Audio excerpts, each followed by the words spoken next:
सोनम वांगचुक को लेकर देश की राजनीति में बड़ा बवाल हो गया है। कांग्रेस और केजरीवाल ने पीएम मोदी के खिलाफ मोर्चा खोल दिया। सोनम वांगचुक को लेकर हमने कल भी आपसे कहा था कि लेह हिंसा को लेकर जिस तरह के आरोप वांगचुक पर लगे हैं उनके खिलाफ एक्शन हो सकता है, और आज वो एक्शन हो गया। लेह हिंसा केस में सोशल एक्टिविस्ट सोनम वांगचुक को गिरफ्तार कर लिया गया है। हिंसा भड़काने के 48 घंटे के अंदर ही वांगचुक को न सिर्फ गिरफ्तार किया गया बल्कि उन पर एनएसए यानी नेशनल सिक्योरिटी एक्ट भी लगा दिया गया। इस एक्ट के तहत गिरफ्तार होने वाले व्यक्ति को आसानी से जमानत नहीं मिलती। सूत्रों से खबर है कि सोनम वांगचुक को लद्दाख से बाहर ले जाया जा रहा है और उन्हें राजस्थान शिफ्ट किया जा सकता है।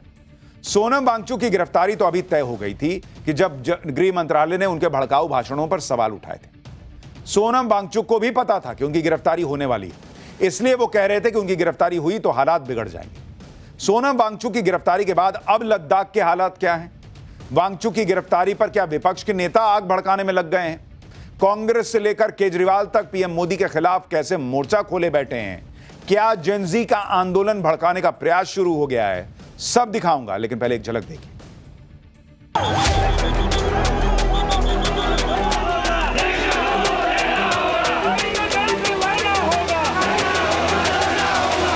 वो गांधीयन सोच का आदमी रहा है। लद्दाख में अनरेस्ट अगर होता है तो इसकी जिम्मेदार सिर्फ और सिर्फ हमारी गवर्नमेंट होगी। गवर्नमेंट नहीं चाहती है कि यहाँ पीस हो। देश की एकता और अखंडता को खराब करने में कोई भी जो इस प्रकार का कोशिश है उसको बर्दाश्त नहीं किया जा सकता।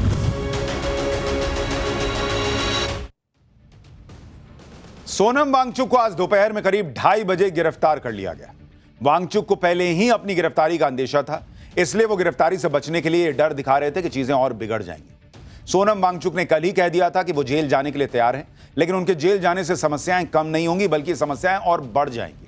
उन्हें लग रहा था कि कुछ ऐसा मामला बनाकर उन पर एनएसए लगा दिया जाएगा और 2 साल के लिए जेल में डाल दिया जाएगा। जब सोनम वांगचुक के नेपाल बांग्लादेश की बात करने वाले बयान वायरल हुए, सोनम वांगचुक समझ चुके थे कि उनके खिलाफ सबूतों को जुटा लिया गया है और अब उनका बचना मुश्किल है।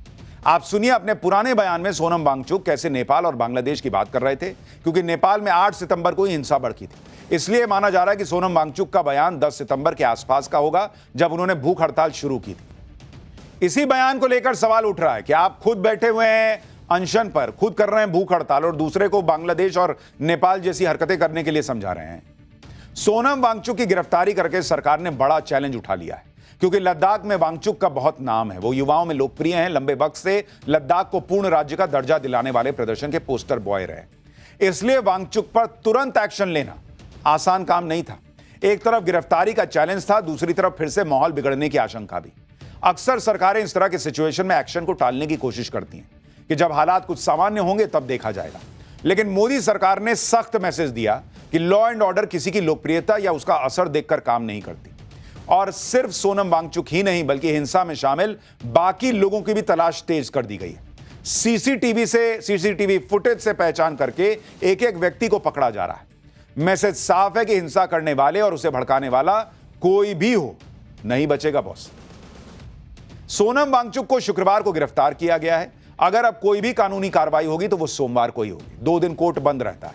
अगले कुछ दिनों में लेह को शांत रखने का भी चैलेंज नरेंद्र मोदी सरकार के सामने है, क्योंकि विपक्ष तो सीधे सीधे आंदोलन की धमकी दे रहा है। वांगचुक के समर्थन में आम आदमी पार्टी सड़क पर उतर गई है। जंतर मंतर पर प्रदर्शन हुआ है। आम आदमी पार्टी के नेताओं ने वांगचुक के पोस्टर हाथ में पकड़े हुए थे, जिन पर लिखा था सारा देश वांगचुक के साथ। यानी आम आदमी पार्टी इस मुद्दे पर इस मुद्दे को बड़े आंदोलन में बदलने में लगी हुई। केजरीवाल भी कह रहे हैं कि आज हमारे देश में तानाशाही चरम पर है। तानाशाही और अहंकार करने वालों का अंत बुरा होता है। सोनम वांगचुक की गिरफ्तारी तो तय थी, इसलिए कल ही विपक्ष ये माहौल बनाने में जुट गया कि सोनम वांगचुक की गिरफ्तारी होगी तो बड़ा आंदोलन करना चाहिए। लेकिन सरकार सोनम वांगचुक के साथ ठीक नहीं कर रही है। ये जो विपक्ष आरोप लगा रहा है, विपक्ष कह रहा है कि उन्हें प्रताड़ित किया जा रहा है, इसकी सच्चाई क्या है यह भी जाननी चाहिए। गिरफ्तारी से पहले भी विपक्ष का माहौल वांगचुक को सलाखों से बचा नहीं पाया। वांगचुक की गिरफ्तारी पर कांग्रेस ने कहा है कि वो एनएसए के तहत वांगचुक की गिरफ्तारी का विरोध करते हैं। यह लॉ एंड ऑर्डर पर बीजेपी की नाकामी से ध्यान भटकाने के लिए किया गया है। मोदी सरकार वांगचुक को गिरफ्तार कर इस मुद्दे को दबा नहीं सकती। सरकार को लद्दाख के लोगों के साथ गंभीर तौर पर बातचीत करनी चाहिए। कांग्रेस नेता राशिद अलवी तो यहां तक कह रहे हैं कि यह चिंगारी कहीं आग न बन जाए। सुनिए एक बार। लद्दाख के अंदर जो कुछ हुआ है उसके लिए भारत सरकार जिम्मेदार है। किसान 2 साल तक सड़कों पर बैठा रहा और भारत सरकार ने अपने कानून पर पर्दे डाल दिए थे। यही काम लद्दाख के अंदर हो रहा है। मैं बड़े अदब से प्रधानमंत्री से कहना चाहता हूं, ये चिंगारी है, इसको बुझा दीजिए इससे पहले कि वो आग बन जाए। जाहिर है सरकार चाहती है कि उनकी जमानत ना हो। आपने अगर नेशनल सिक्योरिटी एक्ट के अंदर बंद किया है तो जमानत मिलना आसान नहीं है, इसलिए वो उनको जेल में डाले रखेंगे। आप क्यों नहीं वहां पे स्टेटहुड दे देते, ये सारा मूवमेंट ही खत्म हो जाएगा। मेरे हिसाब से वो भी अनवांटेड है। वो मतलब स्टेप उठाने की जरूरत नहीं थी कि वो मोस्ट रेस्पेक्टेबल आदमी है, वो गांधीयन सोच का आदमी रहा है। कांग्रेस आज लद्दाख पर नरेंद्र मोदी को कोस रही है, तानाशाही का आरोप लगा रही है, लेकिन यह भी देखना चाहिए कि पीएम मोदी ने लद्दाख के लिए क्या क्या किया है।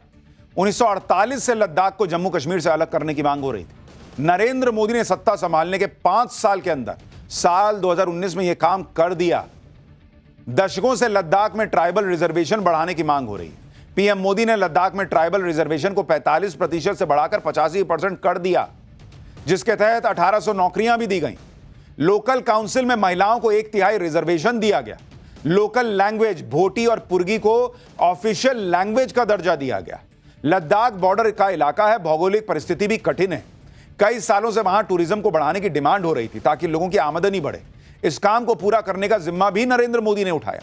साल 2020 में रोहतांग पास में अटल टनल को खोला गया, जिससे लोगों का लेह लद्दाख जाना बहुत आसान हो गया। अब 1 साल में लेह में करीब 5.5 लाख टूरिस्ट तक जाते हैं, जबकि इससे पहले सिर्फ 2 लाख लोग जाया करते थे। मतलब डबल से भी ज्यादा का मामला हो गया। अगर नरेंद्र मोदी लेह लद्दाख को बर्बाद करना चाह रहे होते, उस पर ध्यान नहीं दे रहे होते, तो ये सब कर रहे होते। भाई अगर वहां स्टेटहुड नहीं दिया जा रहा है, आप डिमांड कीजिए, आपकी बात सही है, उस डिमांड पे बातचीत की तारीख भी दी गई थी, लेकिन आप हिंसा करके सोचेंगे स्टेटहुड ले लेंगे, ये कैसे बर्दाश्त होगा बॉस? हर चीज का एक संवैधानिक तरीका है ना। और एक आदमी दिख रहा है कि भाई वो उस जगह के लिए काम करने को तैयार है, कर रहा है, तब भी आप जो है वो आग लगाएंगे तो फिर सवाल तो उठेंगे। एकदम से विपक्ष का यह आरोप लगा देना कि मोदी सरकार ने तो लद्दाख पे ध्यान ही नहीं दिया, यह सही नहीं है बॉस। लद्दाख को लेकर एक चैलेंज मोदी सरकार के सामने यह भी है कि कहीं वांगचुक की गिरफ्तारी मौजूदा बातचीत को पटरी से न उतार दे। ऐसा ना हो, इसके लिए अमित शाह ने पहले ही होमवर्क कर लिया है। लेह में हालात को बेहतर करने के लिए गृह मंत्रालय ने अपनी एक खास टीम भेजी है, ताकि हिंसा की वजह से अब तक बातचीत से जो हासिल किया गया है वो बर्बाद ना हो जाए, हिंसा की वजह से बातचीत ना रुकने पाए। गृह मंत्रालय की टीम लेह में सुरक्षा हालात का जायजा ले रही है। इस टीम ने लैब यानी लेह एपेक्स बॉडी, KDA यानी करगिल डेमोक्रेटिक अलायंस के सदस्यों से भी मुलाकात की। लद्दाख को पूर्ण राज्य का दर्जा दिलाने की मांग को लेकर लैब और KDA लंबे वक्त से प्रदर्शन कर रहे हैं। राहत वाली खबर यह है कि हिंसा की वजह से बातचीत में रुकावट नहीं आने दी गई। इस बैठक में यह तय हुआ कि गृह मंत्रालय के साथ अगली बैठक दिल्ली में 27 या 28 सितंबर को हो सकती है। उस मीटिंग में LAB और KDA के सदस्य शामिल होंगे। लद्दाख के सांसद मोहम्मद हनीफ भी बैठक में शामिल होंगे। यानी जो लोग ये कह रहे थे कि अगर सोनम वांगचुक गिरफ्तार हो गए तो एकदम से लेह जल पड़ेगा, ऐसा अभी तक तो कुछ नहीं हुआ। गृह मंत्रालय ने पहले सभी पक्षों से मुलाकात कर ली, अगली मीटिंग की जमीन तैयार हो गई। उसके बाद सोनम वांगचुक की गिरफ्तारी की खबर आई। क्योंकि सोनम वांगचुक लेह एपेक्स बॉडी से जुड़े हुए हैं, इसलिए LAB के लोग ये चेतावनी दे रहे हैं कि वांगचुक को रिहा किया जाए, नहीं तो उन्हें सरकार की नीयत पर शक होगा। नीयत पे शक हो रहा है, लेकिन शक क्यों हो रहा है?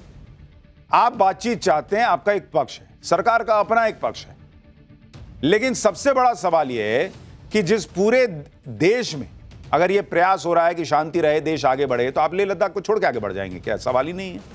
और वहां ऑलरेडी इतना काम हो रहा है। वांगचुक की गिरफ्तारी पर लेह एपेक्स बॉडी के सदस्य भड़के हुए, हालांकि उन्होंने अभी तक बातचीत को कैंसिल भी हालांकि नहीं किया है। दूसरी तरफ लद्दाख के LG कविंदर गुप्ता की बातों से भी यही लग रहा है कि सरकार इस मामले को बिल्कुल भी हल्के में नहीं लेने वाली। जांच एजेंसी विदेशी फंडिंग, विदेशी ताकत के हाथ होने के एंगल से भी जांच हो रही है। सोनम वांगचुक को लेकर भी LG ने साफ कर दिया है कि कोई देश की अखंडता को लेकर भड़काऊ बयानबाजी करेगा तो बर्दाश्त नहीं किया जाएगा, चाहे वो कोई भी हो। सुनिए एक बार कविंदर गुप्ता को। देखिए, देश के खिलाफ और देश की एकता और अखंडता को खराब करने में कोई भी जो इस प्रकार का कोशिश है उसको बर्दाश्त नहीं किया जा सकता। आपको लगता है कि इन्हीं स्टेटमेंट्स की वजह से यहाँ पे जो युवा है वो इन्वेस्टिगेट हुए और उन्होंने इस तरह की सिचुएशन क्रिएट की?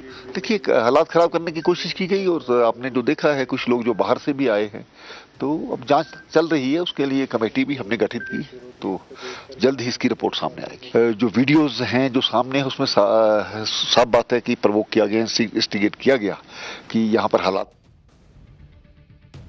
आप देखिए कि इधर विपक्ष किसी भी कीमत पर नरेंद्र मोदी की कुर्सी खींचने में लगा हुआ है, उधर नरेंद्र मोदी ने आज बिहार के लिए ऐसा बड़ा काम किया कि विपक्ष को झटका लगा।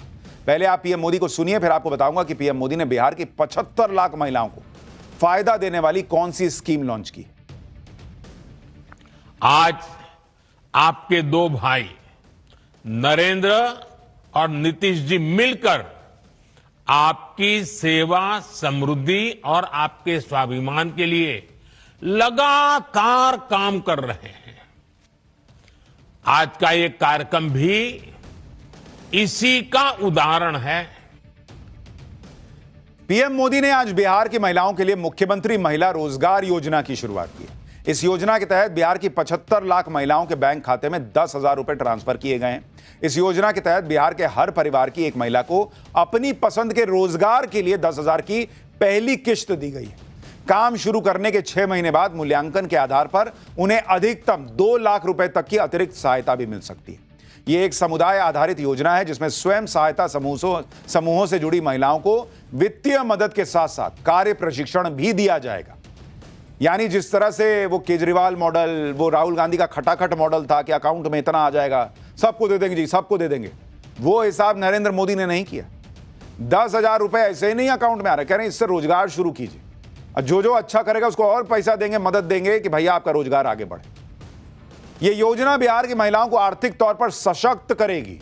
इस योजना को लॉन्च करते हुए पीएम मोदी ने बिहार में कामकाजी महिलाओं से बात की। इस दौरान पुतुल देवी नाम की एक महिला ने बताया कि वो मिठाई की दुकान चलाती हैं। वो अपनी मिठाई की दुकान पर काम बढ़ाएंगी और जलेबी बेचेगी। जलेबी का नाम सुनते ही पीएम मोदी ने विपक्ष को लपेट दिया। सुनिए एक बार पीएम ने क्या कहा। पुतुल देवी जी, आपने जलेबी की बात बोली। आपको मालूम है ना, बीच में हमारे देश में जलेबी पर बहुत राजनीति चलती थी। जी जी जी।